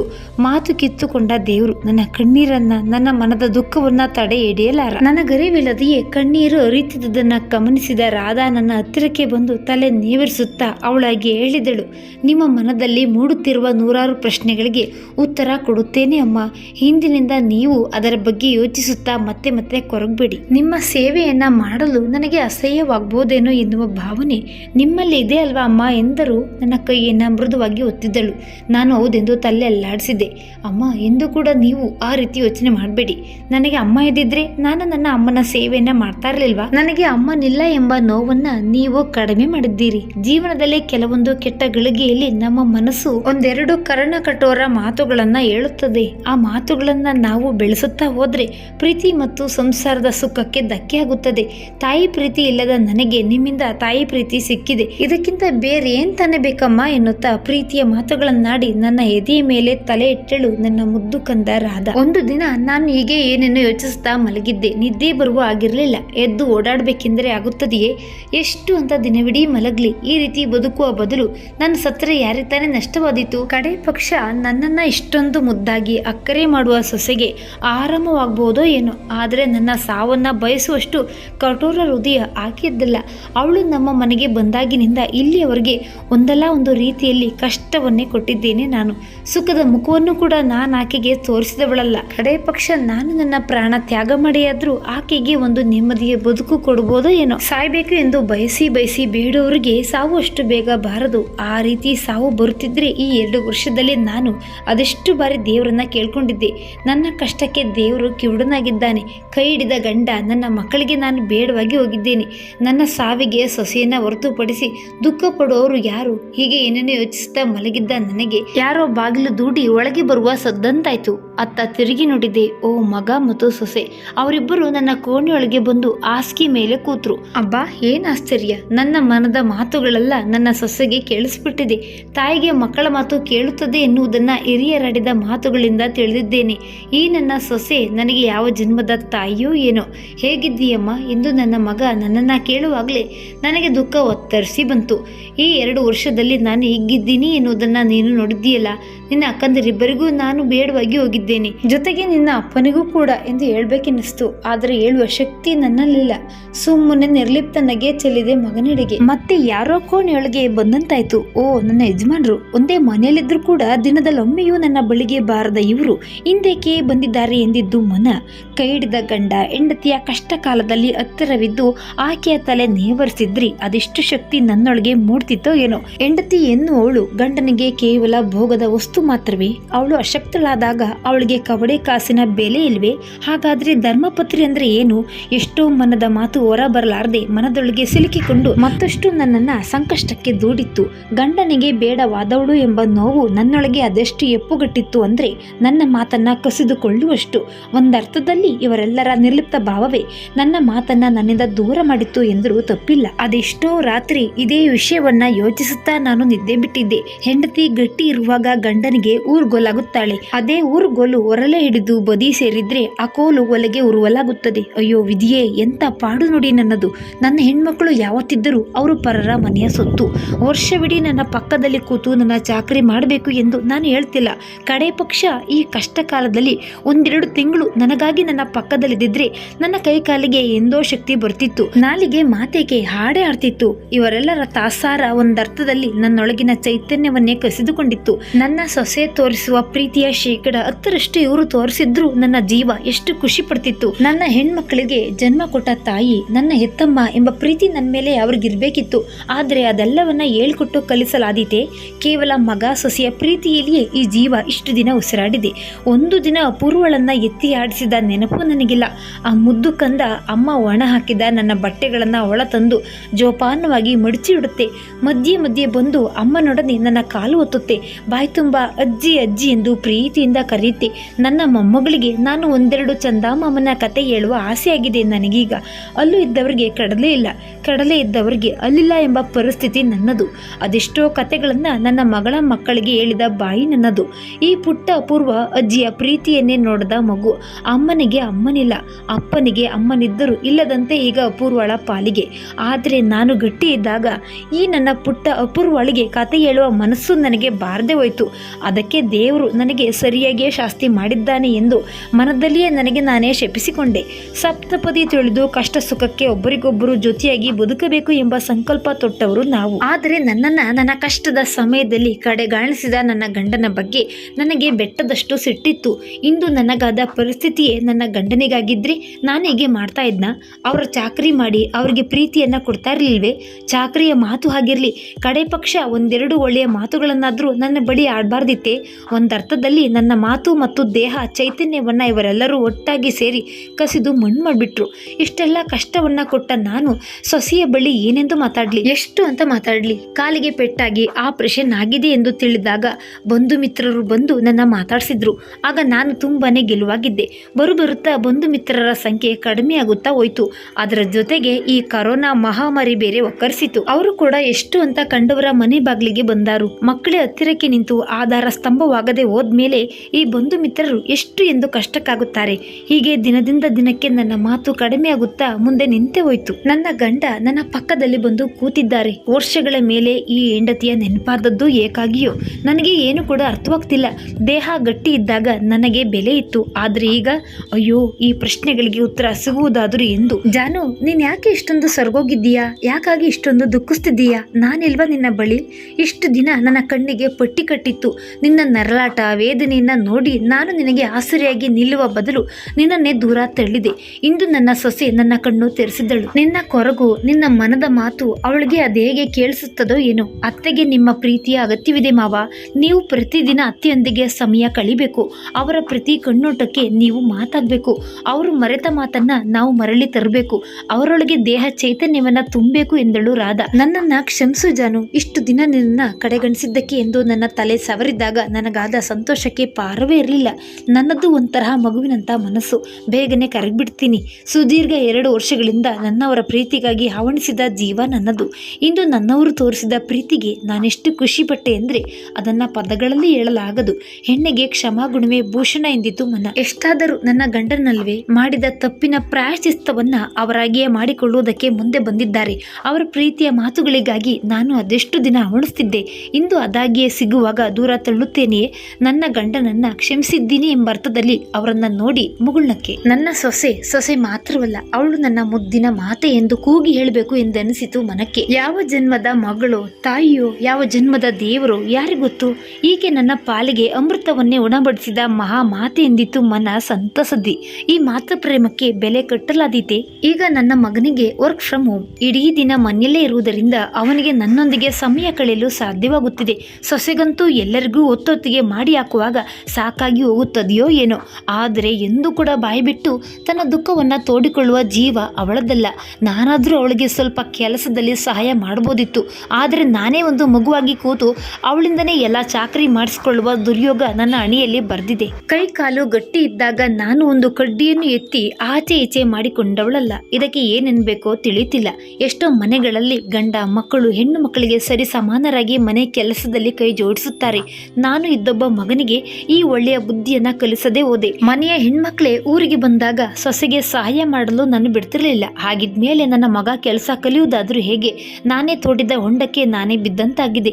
ಒಂದರ್ಥದಲ್ಲಿ ಮಕ್ಕಳಿಗೆ ಒಳ್ಳೆಯ ಸಂಸ್ಕಾರವನ್ನ ಕಲಿಸದೆ ಹೋಗುವುದು ತಾಯಂದಿರ ತಪ್ಪೇ ಆಗುತ್ತದೆ. ಈಗ ಆ ತಪ್ಪಿನ ಹೊಣೆಯನ್ನ ನಾನೇ ಒತ್ತಿದ್ದೇನೆ. ಅದರ ಬಗ್ಗೆ ನನಗೆ ತುಂಬಾನೇ ಪಶ್ಚಾತ್ತಾಪವಿದೆ. ಆದ್ರೆ ಆ ಪ್ರಾಯಶ್ಚಿತ್ತವನ್ನ ನಾನು ಮಾಡಿಕೊಳ್ಳುವುದಾದ್ರೂ ಹೇಗೆ? ಈಗ ನನ್ನ ಮನಸ್ಸು ಮುಂಚೆಗಿಂತ ಸಂತೃಪ್ತಗೊಂಡಿದೆ. ಎಲ್ಲದಕ್ಕಿಂತ ಹೆಚ್ಚು ಕೈ ಹಿಡಿದ ನನ್ನ ಗಂಡ ನನ್ನ ಬಳಿಗೆ ಬಂದು ನನ್ನ ಯೋಗಕ್ಷೇಮ ವಿಚಾರಿಸುವುದನ್ನು ನೋಡಿದಾಗ ನನ್ನೊಳಗೆ ಮತ್ತೆ ಬದುಕಬೇಕೆಂಬ ಛಲ ಮೂಡಿದೆ.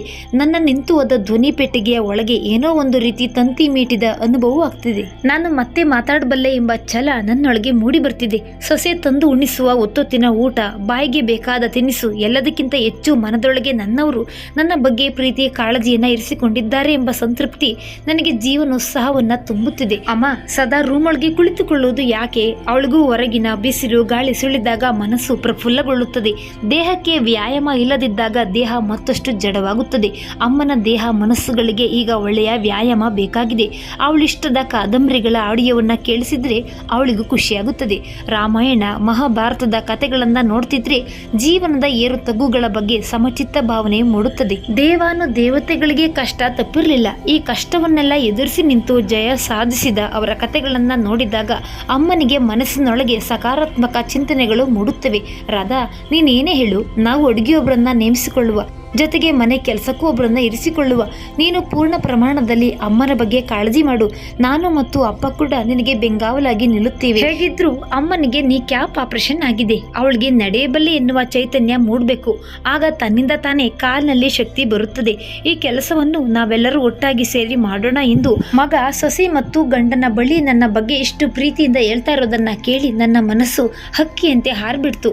ಹೌದು ರೀ, ನೀವು ಹೇಳೋದು 100ಕ್ಕೆ 100ರಷ್ಟು ಸತ್ಯ. ಆದರೆ ಇದು ಒಂದು ದಿನದೊಳಗೆ ಇಲ್ಲ ಒಂದು ವಾರದೊಳಗೆ ಆಗುವ ಕಾರ್ಯವಲ್ಲ. ಇದಕ್ಕೆ ಅತ್ತೆ ನಮ್ಮೊಂದಿಗೆ ಸಹಕರಿಸಬೇಕು. ನಮ್ಮ 20% ಪ್ರಯತ್ನಕ್ಕೆ ಅವರ 80% ಪ್ರತಿ ಪ್ರಯತ್ನ ಇದ್ರೆ ಮಾತ್ರ ಇದು ಸಾಧ್ಯ. ನನಗನ್ನಿಸ್ತಿದೆ ಅತ್ತೆ ಖಂಡಿತವಾಗಿ ಇದರಲ್ಲಿ ಯಶಸ್ಸನ್ನ ಹೊಂದಬಲ್ಲರು. ನಾವೆಲ್ಲರೂ ಒಟ್ಟಾಗಿ ಅವರಿಗೆ ಬೆಂಗಾವಲಾಗಿ ನಿಲ್ಲೋಣ ಎಂದು ಅವರೊಳಗೆ ದೊಡ್ಡ ಮಟ್ಟದ ಚರ್ಚೆಯೇ ನಡೆಯುತ್ತಿತ್ತು. ನನಗೆ ಅದನ್ನ ಕೇಳಿಸ್ಕೊಂಡು ಒಳಗೊಳಗೆ ಭಯ. ನಾನು ನಿಜಕ್ಕೂ ನಡೆಯಬಲ್ಲನೆ? ಅದು ಕೂಡ ವರ್ಷದಿಂದ ಮಲಗಿದ್ದಲ್ಲೇ ಮಲಗಿದ ಜೀವನ ನನ್ನದು. ಕಾಲಲ್ಲಿ ಶಕ್ತಿ ಇಲ್ಲ ಎಂದು ನನ್ನ ದೇಹವೇ ಹೇಳುವಾಗ ನಾನು ಹೇಗೆ ತಾನೇ ನಡೆಯಬಲ್ಲೆ? ಇವರೆಲ್ಲರಿಗೆ ನಾನು ಮತ್ತೆ ನಿರಾಸೆ ಮಾಡಿಸ್ತೀನೋ ಏನೋ ಎಂದು ನನಗೆ ತಿಳಿದಂತೆ ಮತ್ತೆ ಭಯಪಟ್ಟೆ. ಮಗ ಬಂದು ಬಲವಂತವಾಗಿ ನನ್ನನ್ನ ವೀಲ್ ಚೇರ್ ಮೇಲೆ ಕೂರಿಸಿಕೊಂಡು ಹೊರಗೆ ಹಾಲ್ಗೆ ಕರೆತಂದ. ಅಬ್ಬಾ, ಈ ಪ್ರಖರವಾದ ಸೂರ್ಯನ ಬಿಸಿಲನ್ನ ನೋಡದೆ ಅದೆಷ್ಟೋ ವರ್ಷಗಳೇ ಕಳೆದೋಯ್ತು. ಹೂವಿನ ಗಿಡಗಳೆಂದರೆ ಪ್ರಾಣ ಬಿಡೋಳು ನಾನು. ನನ್ನ ಗೆಳತಿಯರ ಮನೆ, ನರ್ಸರಿಯಿಂದ ಅಲ್ಲಿ ಇಲ್ಲಿ ಓದಲೆಲ್ಲ ಕಂಡದನ್ನ ತಂದು ನೀರು ಹಾಕಿ ಬೆಳೆಸಿದವಳು ನಾನು. ಆದರೆ ಈಗ ನಾನೇ ಬದುಕೋದು ಅನಿಶ್ಚಿತತೆಯಲ್ಲಿರುವ ಹೂ ಗಿಡ ಬಳ್ಳಿಯ ಬಗ್ಗೆ ಅಕ್ಕರೆ ಮೂಡುವುದಾದ್ರೂ ಹೇಗೆ? ನನ್ನ ಕರುಳನ್ನ ತುಂಡರಿಸಿ ಬಂದ ಹೆಣ್ಣು ಮಕ್ಕಳೇ ನನ್ನ ಬಗ್ಗೆ ಕಿಂಚಿತ್ತೂ ಪ್ರೀತಿ ತೋರಿಸ್ತೇ ಇದ್ದ ಮೇಲೆ ಈ ಗಿಡ ಬಳ್ಳಿಗಳ ಪ್ರೀತಿ ಶಾಶ್ವತವೇ ಎನಿಸಿತ್ತು ಮನಸ್ಸಿಗೆ. ನಾನು ಈ ರೀತಿ ಯೋಚಿಸಬಾರ್ದು. ನನ್ನ ಮನೆಯವರೆಲ್ಲ ನನ್ನನ್ನು ಎಷ್ಟು ಪ್ರೀತಿಸುತ್ತಾರೆ. ಅವರೆಲ್ಲರಿಗೂ ಕೂಡ ನಾನು ಮೊದಲಿನಂತೆ ನಡೆದಾಡಬೇಕು, ಮಾತಾಡಬೇಕು ಎನ್ನುವ ಆಸೆ ಇದೆ. ಅವರೆಲ್ಲರ ಆಸೆಗೆ ನಾನು ನೀರೆಚ್ಚಲಾರೆ. ನಾನು ಕೂಡ ಜೀವನೋತ್ಸಾಹವನ್ನ ತಂದ್ಕೋಬೇಕು. ನಾನು ಬದುಕಬಲ್ಲೆ, ನಡೆಯಬಲ್ಲೆ, ಮಾತಾಡಬಲ್ಲೆ ಎನ್ನುವ ಸಂಕಲ್ಪ ತೊಡಬೇಕು ಎಂದು ಮನದೊಳಗೆ ನಿರ್ಧರಿಸ್ಬಿಟ್ಟೆ. ನನ್ನಿಷ್ಟದ ಕಾದಂಬರಿಗಳನ್ನ ಕೇಳುತ್ತಾ ನಾನು ಕೂಡ ಕಥೆಯ ಒಂದು ಪಾತ್ರವೇ ಆಗಿ ತಲ್ಲೀನತೆಯಿಂದ ತೇಲಿ ಹೋದೆ. ಅದರಲ್ಲಿದ್ದ ಕಥಾನಾಯಕಿ ನನಗಿಂತ 100 ಪಟ್ಟು ಕಷ್ಟದಲ್ಲಿದ್ದಳು. ಅವಳಿಗೆ ಇದ್ದದ್ದು ಇಬ್ಬರು ಗಂಡು ಮಕ್ಕಳು. ಆ ಇಬ್ಬರು ಗಂಡು ಮಕ್ಕಳು ಕೂಡ ತಂದೆ ತಾಯಿಯ ಆಸ್ತಿಗೋಸ್ಕರ ಕಿತ್ತಾಡಿ ತಾಯಿಯನ್ನ ಸಾಕುವ ಜವಾಬ್ದಾರಿಯಿಂದ ನುಸುಳಿಕೊಂಡಿದ್ದಾರೆ. ಆ ಪಾಪದ ಕಥಾನಾಯಕಿಗೆ ಗಂಡ ಬೇರೆ ಇಲ್ಲ. ಇಬ್ಬರು ಸೊಸೆಯಂದಿರಿಗೂ ಕೂಡ ಅತ್ತೆಯ ಚಿನ್ನ ಆಸ್ತಿಯ ಮೇಲೆ ಕಣ್ಣಿತ್ತೇ ವಿನಃ ಒಂದೂ ದಿನ ಆಕೆಗೆ ಬಾಯಿಗೆ ಬೇಕಾದ ತಿನಿಸನ್ನ ಮಾಡಿ ಬಡಿಸಿದವರೇ ಅಲ್ಲ. ಕೋರ್ಟಿಗೆ ಹೋದ ಆಸ್ತಿ ಇಬ್ಬರಿಗೂ ಸಮಾನಾಗಿ ಪಾಲಾಯಿತು. ಆದರೆ ತಾಯಿಯನ್ನ ಯಾರು ಸಾಕ್ಬೇಕು ಎಂಬ ನಿರ್ಧಾರವನ್ನ ಕೋರ್ಟ್ ಹೇಗೆ ತಾನೇ ಮಾಡಿತು? ಇಬ್ಬರು ಗಂಡು ಮಕ್ಕಳು ಒಟ್ಟಾಗಿ ಸೇರಿ ಅಮ್ಮನನ್ನ ನೋಡ್ಕೋಬೇಕು ಎಂದು ತೀರ್ಪು ಕೊಡ್ತು. ಆದರೆ ಈ ಕದೀಮ ಮಕ್ಕಳು ಒಂದು ತಿಂಗಳು ನೀನು, ಮತ್ತೊಂದು ತಿಂಗಳು ನಾನು ಎನ್ನುವ ನೀನು ನಾನು ಆಟದಲ್ಲಿ ಆ ವಯಸ್ಸಾದ ಜೀವ ನರಗಿ ಹೋಯಿತು. ಹೀಗೆ ಸಾಗುವ ಆ ಕಥೆಯನ್ನ ಕೇಳಿಸಿಕೊಳ್ತಿದ್ದ ನನ್ನ ಕಣ್ಣಾಲಿಗಳು ತುಂಬಿ ಬಂತು. ನಾನು ಎಷ್ಟು ಸುಖಿ. ಈ ಕಥಾನಾಯಕಿಯ ಸೊಸೆಯಂತೆ ನನ್ನ ಸೊಸೆ ಇಲ್ಲ. ಕಷ್ಟ ಕೊಟ್ಟ ಅತ್ತೆಯನ್ನೇ ಅಂಗೈಯಲ್ಲಿ ಇಟ್ಟು ಅಕ್ಕರೆ ಮಾಡುವ ಈ ನನ್ನ ಸೊಸೆಯ ಮುಂದೆ ಯಾವ ಹೆಣ್ಮಕ್ಳು ನನಗೆ ಬೇಕು? ನನ್ನ ಗಂಡ ಮಗನ ಬಳಿ ನನ್ನ ಮನದ ಅಭಿಷ್ಟಗಳನ್ನ ಹೇಳಿ ಅವರೆಲ್ಲರಿಂದ ನನಗೆ ಪ್ರೀತಿ ಸಿಗುವಂತೆ ಮಾಡಿದ ಈ ದೇವತೆ ನನಗಿರುವಾಗ ಬೇರೆ ಯಾವ ವಿಷಯದ ಚಿಂತೆಯೂ ನನಗಿಲ್ಲ. ನಾನೇ ಈ ಪ್ರಪಂಚದ ಅತ್ಯಂತ ಸುಖಿ ಜೀವಿ ಎಂದಿತು ಮನಸ್ಸು. ಹೌದು, ನಾನು ಬದುಕಬೇಕು. ನಾನು ಖಂಡಿತ ಬದುಕಲೇಬೇಕು. ನಾನು ಬದುಕೇ ಬದುಕುತ್ತೇನೆ. ನಾನು ಮಾತಾಡಬೇಕು. ನಾನು ಮಾತಾಡಲೇಬೇಕು. ನಾನು ಮಾತಾಡಿಯೇ ಮಾತಾಡುತ್ತೇನೆ ಎಂದು ಮನದೊಳಗೆ ಗಟ್ಟಿ ನಿರ್ಧಾರ ಮಾಡಿಬಿಟ್ಟೆ. ಮಗ ಸೊಸೆ ನನ್ನಿಂದ ಮಾತಾಡಿಸ್ಲೇಬೇಕು ಎಂದು ಪಣ ತೊಟ್ಟೆ ಬಿಟ್ರು. ಅವನಿಗೆ ತಿಳಿದ ಅನೇಕ ವೈದ್ಯರನ್ನ ಮನೆಗೆ ಬರ ಹೇಳ್ದ. ಒಬ್ಬೊಬ್ಬರು ಒಂದೊಂದು ಅಭಿಪ್ರಾಯವನ್ನ ಕೊಟ್ರು. ನಿಂತ ಮಾತನ್ನ ಮತ್ತೆ ತರುವುದು ಅಷ್ಟು ಸುಲಭದ ಕೆಲಸವಲ್ಲವೆಂದ್ರು ಒಬ್ರು. ಇನ್ನೊಬ್ರು ಪ್ರಯತ್ನದಿಂದ ಸಾಧಿಸಬಹುದು, ಆದ್ರೆ ಇದನ್ನ ಯಾವುದೇ ಔಷಧಿ ಉಪಚಾರದಿಂದ ಗೆಲ್ಲಲಾಗದು ಎಂದ್ರು. ಮಗದೊಬ್ರು, ನಿಮ್ಮ ಅಮ್ಮ ನಿಜವಾಗಿಯೂ ಮನೋಬಲ ಮನೋಸ್ಥೈರ್ಯವನ್ನ ಹೊಂದಿದ್ರೆ ಇದನ್ನ ಖಂಡಿತ ಸಾಧಿಸಬಹುದು. ಕೆಲವೊಮ್ಮೆ ಮನುಷ್ಯನಿಗೆ ಆಘಾತವಾಗುತ್ತದೆ, ಆಘಾತದ ತೀವ್ರತೆಯಲ್ಲಿ ಮಾತು ನಿಂತು ಹೋಗುತ್ತದೆ. ನಂತರ ಮತ್ತೆ ಅದೇ ರೀತಿಯ ಆಘಾತವಾದಾಗ ಮಾತು ಮರಳಿ ಬಂದ್ರೆ ಆಶ್ಚರ್ಯವಿಲ್ಲ ಎಂದ್ರು. ಹೀಗೆ ತಲೆಗೊಬ್ಬರು ಒಂದೊಂದು ಅಭಿಪ್ರಾಯವನ್ನ ಕೊಟ್ರು. ಆದರೆ ನಾನು ಮಾತ್ರ ಸ್ಥಿತ ಪ್ರಜ್ಞಳಾಗಿಯೇ ಇದ್ದೆ. ಇವರೆಲ್ಲರ ಪರಿಶ್ರಮಕ್ಕೆ ನಾನು ಮನಸ್ಸನ್ನ ಗಟ್ಟಿಗೊಳಿಸಿಕೊಂಡೆ. ತಲೆಯಲ್ಲಿದ್ದ ನೂರಾರು ಬೇಡದ ಯೋಚನೆಯನ್ನ ದೂರ ತಳ್ಳಿದೆ. ಸೊಸೆ, ಮಗ ಹಾಗೂ ನನ್ನ ಮನೆಯವರ ಜೊತೆ ನಗು ನಗುತ್ತಲೇ ಕಾಲ ಕಳೆಯಲು ಆರಂಭಿಸಿದೆ. ಪುಟ್ಟ ಅಪೂರ್ವಳಂತೂ ನನ್ನ ಬಳಿ ಬಂದು ಅಜ್ಜಿ ಅಜ್ಜಿ ಎಂದು ಬಾಯಿ ತುಂಬ ಕರೆದಾಗ್ಲಂತೂ ನನಗೆ ಸ್ವರ್ಗವೇ ಕೈಗೆಟುಕಿದಷ್ಟು ಖುಷಿ.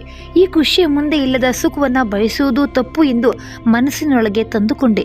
ಹೀಗೆ ಒಂದು ದಿನ ಮೊಮ್ಮಗಳೊಂದಿಗೆ ಮನೆ ಎದುರಿನ ಗಾರ್ಡನ್ ಅಲ್ಲಿ ನನ್ನ ವೀಲ್ ಚೇರ್ ಮೇಲೆ ಕೂತಿದ್ದೆ.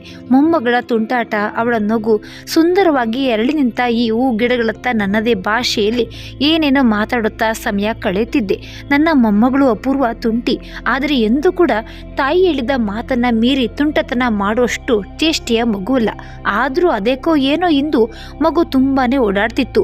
ಓಡುವ ಬರದಲ್ಲಿ ಬೀಳುತ್ತಾಳೋ ಏನೋ ಎನ್ನುವ ಭಯ ನನ್ನೊಳಗೆ ಏನೋ ಒಂದು ರೀತಿಯ ಸಂಕಟವನ್ನ ಉಂಟು ಮಾಡಿತು. ಅವಳನ್ನ ಆಡ್ಬೇಡ, ನನ್ನ ಪಕ್ಕವೇ ಕುಳಿತುಕೋ ಎಂದು ಕರೆದು ಹೇಳುವಂತಿರಲಿಲ್ಲ. ಇಲ್ಲವೇ ಎದ್ದು ಹೋಗಿ ಅವಳೊಂದಿಗೆ ಕೈ ಹಿಡಿದು ನಾನು ನಡೆದಾಡಿ ಆಡಿಸುವಂತಿರಲಿಲ್ಲ. ಒಳ್ಳೆಯ ಧರ್ಮ ಸಂಕಟವಾಯಿತು ನನ್ನ ಪರಿಸ್ಥಿತಿ. ನಾನು ಅವಳೆಲ್ಲಿಯಾದರೂ ಬೀಳುತ್ತಾಳೋ ಏನೋ ಎಂದು ಮನದಲ್ಲೇ ಅಂದುಕೊಂಡೆ. ನನ್ನ ಊಹೆ ಸುಳ್ಳಾಗ್ಲಿಲ್ಲ. ಗಾರ್ಡನ್ ಏರಿಯಾದಲ್ಲಿ ಕಟ್ಟಿದ್ದ ಜೋಕಾಲಿಯಲ್ಲಿ ಕುಳಿತುಕೊಳ್ಳುವ ಸ್ಥಳದಲ್ಲಿ ಕಾಲನ್ನ ಇರಿಸಿ ನಿಂತು ಜೋರಾಗಿಯೇ ಜೋಕಾಲಿಯನ್ನ ತೂಗುತ್ತಿದ್ದಳು. ನನ್ನೊಂದಿಗೆ ಮೊಮ್ಮಗಳು ಆಟವಾಡ್ತಿದ್ದಾಳೆ ಎಂದು ನಿರ್ಭಯದಿಂದ ಸೊಸೆ ಒಳಗೆ ಏನೋ ಕೆಲಸ ಮಾಡ್ತಾ ಇದ್ದಳು. ನನ್ನ ಗಂಡ ವಾಕಿಂಗ್ಗೆ ಹೋಗಿದ್ರು. ಮಗ ಎಂದಿನಂತೆ ಆಫೀಸ್ ಕೆಲಸದಲ್ಲಿ ನಿರತನಾಗಿದ್ದ. ಸಾಧ್ಯವಾದಷ್ಟು ಕೈ ಆಡಿಸಲು ಪ್ರಯತ್ನಿಸಿದೆ. ತಲೆಯನ್ನು ಅಲ್ಲಾಡಿಸುತ್ತಾ, ಬೇಡ ಪುಟ್ಟಿ, ಬಾ ನನ್ನ ಪಕ್ಕದಲ್ಲಿ ಕುಳಿತುಕು ಎಂದು ಸನ್ನಿಯಲ್ಲಿ ಆಕೆಗೆ ಹೇಳಿದೆ.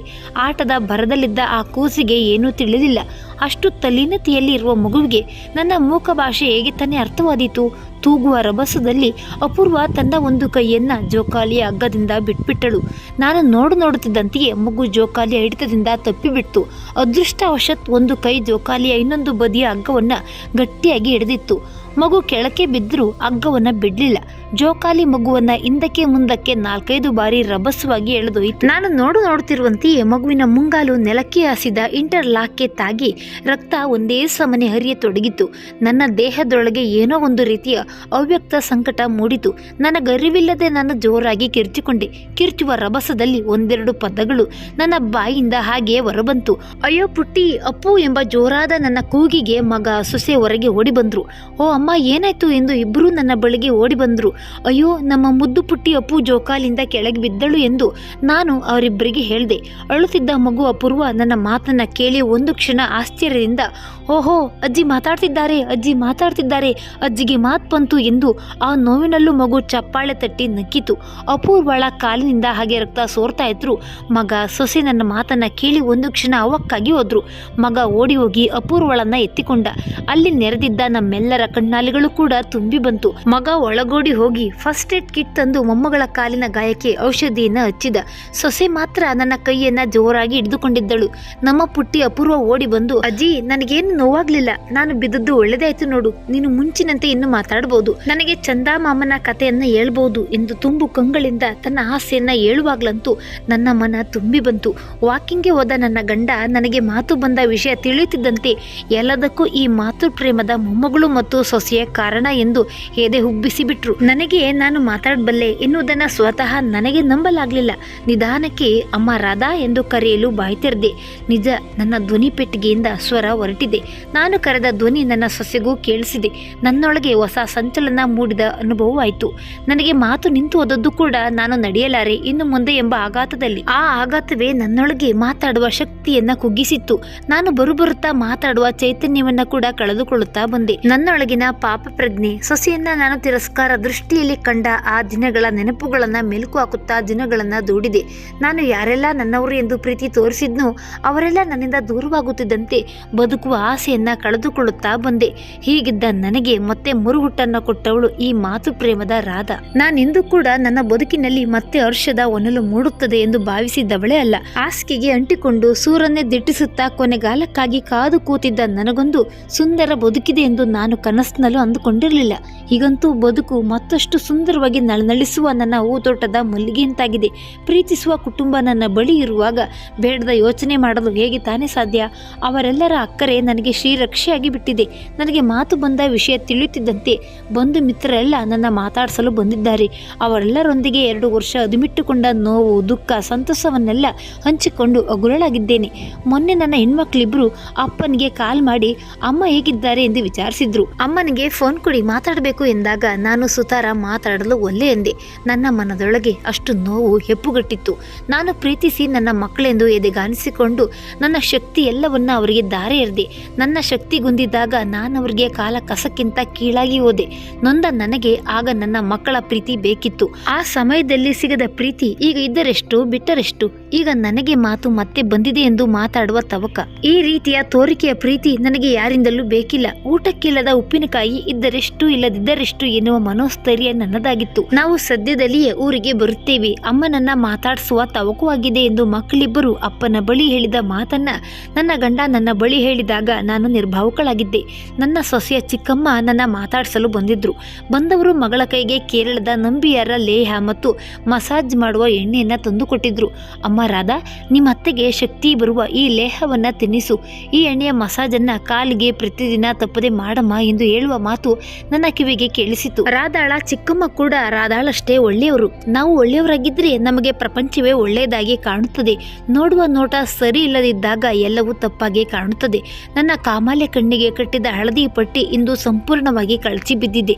ಮಗ ಕೂಡ ನನ್ನ ಕಾಲಿನ ಎಕ್ಸರ್ಸೈಸ್ಗಾಗಿ ಒಬ್ಬರು ಫಿಸಿಯೋಥೆರಪಿಸ್ಟ್ ಅನ್ನ ನೇಮಿಸಿದ್ದ. ಅವರು ಹೇಳಿಕೊಡ್ತಿದ್ದ ಕಾಲಿನ ವ್ಯಾಯಾಮಗಳನ್ನ ಸೊಸೆ ದಿನಕ್ಕೊಂದು ಬಾರಿ ಮಾಡಿಸ್ತಿದ್ದಳು. ಪೌಷ್ಟಿಕಾಂಶವಿರುವ ಆಹಾರ, ನಿಯಮಿತವಾದ ವ್ಯಾಯಾಮ, ಮನಸ್ಸಿಗೆ ಖುಷಿ ಕೊಡುವ ಸಂಗೀತ, ಕಾದಂಬರಿಗಳ ಆಲಿಸುವಿಕೆ, ಎಲ್ಲದಕ್ಕಿಂತ ಹೆಚ್ಚು ನನ್ನ ಪ್ರೀತಿಸುವ ಕುಟುಂಬದ ನಡುವೆ ನಾನು ದಿನದಿಂದ ದಿನಕ್ಕೆ ಶಕ್ತಿವಂತಳಾಗುತ್ತಾ ಹೋದೆ. ಹೀಗೆ ಒಂದು ದಿನ ನನ್ನ ಗಂಡ ಪ್ರೀತಿಯಿಂದ, ಮೇರಿ ಜಾನ್ ನೀನು ನಡೆಯಬಲ್ಲೆ, ಮೇರಿ ಜಾನ್ ನೀನು ಎಲ್ಲರಂತೆ ಓಡಬಲ್ಲೆ, ಮೇರಿ ಜಾನ್ ನೀನು ಹಾಡಬಲ್ಲೆ, ಮೇರಿ ಜಾನ್ ನೀನು ಕುಣಿಯಬಲ್ಲೆ ಎಂದು ರಾಗವಾಗಿ ಹೇಳುತ್ತಾ ನನಗೆ ನಗು ತರಿಸಿದ್ರು. ನಿಮಗೆ ನಾನು ಈಗಾಗಲೇ ಹೇಳಿದ್ದೆ ಅಲ್ವೇ, ನನ್ನವರು ನನ್ನನ್ನ ಜಾನು ಅಂತಾನೆ ಕರೆಯೋದು. ನಾನು ಏನಿದು ಮಕ್ಕಳಟ್ಗೆ, ಮಕ್ಕಳ ಮುಂದೆ ನಾವು ಈ ರೀತಿ ನಡೆದುಕೊಳ್ಳುವುದಾ ಎಂದು ನಾಚಿಕೊಂಡೆ. ಅಯ್ಯೋ ಅತ್ತೆ, ಮಾವ ಹೇಳುವುದರಲ್ಲೂ ಅರ್ಥವಿದೆ. ನೀವು ಎಲ್ಲರಂತೆ ನಡೆಯಬಲ್ಲಿರಿ, ಖಂಡಿತವಾಗಿ ನೀವು ನಡೆಯುತ್ತೀರಿ ಎನ್ನುವ ಆತ್ಮವಿಶ್ವಾಸ ನನಗಿದೆ. ಬನ್ನಿ ಎಂದು ಎಲ್ಲರೂ ಸೇರಿ ಈ ದಡುತಿ ಹೆಂಗಸನ್ನ ಆಧರಿಸಿಕೊಂಡ್ರು. ನಾನು ಇರೋ ಬರೋ ಧೈರ್ಯವನ್ನ ನನ್ನೊಳಗೆ ತಂದುಕೊಂಡು ಪುಟಾಣಿ ಹೆಜ್ಜೆಗಳನ್ನ ಇಡುತ್ತಾ ಮುಂದೆ ಸಾಗಿದೆ. ನನ್ನ ಪ್ರತಿ ಹೆಜ್ಜೆಗೂ ನನ್ನ ಅಪೂರ್ವಳ ಕೇಕೆ, ಚಪ್ಪಾಳೆ ನನ್ನೊಳಗೆ ಮತ್ತಷ್ಟು ಖುಷಿಯ ಸಿಂಚನವನ್ನ ಕೊಟ್ಟಿದ್ದಂತೂ ಸುಳ್ಳಲ್ಲ. ಈಗಷ್ಟೇ ನಡೆಯಲು ಕಲಿಯುವ ಪುಟ್ಟ ಮಗುವಿನಂತೆ ನಿಧಾನವಾಗಿ ಹೆಜ್ಜೆ ಹಾಕಿದೆ.